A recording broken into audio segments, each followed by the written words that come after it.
జగన్పై పవన్ విరుచుకు పడుతూనే ఉన్నారు. తాజాగా తీవ్రస్థాయిలో రేబిస్ కుక్కతో పోల్చారు.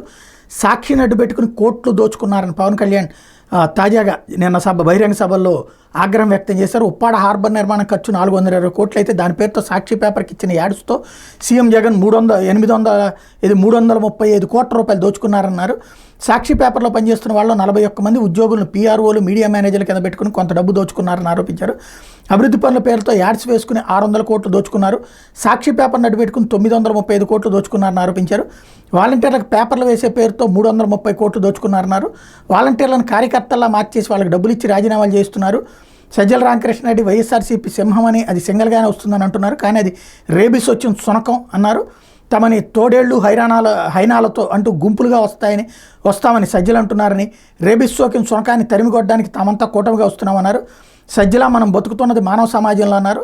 పద్మభూషణ్ అందుకున్న చిరంజీవి జోలికి వెళ్ళొద్దని తేల్చి చెప్పారు, వార్నింగ్ ఇచ్చారు. సజ్జలకు ఆధిపత్య అహంకారం ఎక్కువని, జనం ఎవరినైనా మెచ్చుకుంటే ఆయన గిట్టదన్నారు. తాను అన్నింటికీ తెగించి వచ్చానని, సజ్జలు నోరదుపులో పెట్టుకోకపోతే ఊరుకునేది లేదని వార్నింగ్ ఇచ్చారు.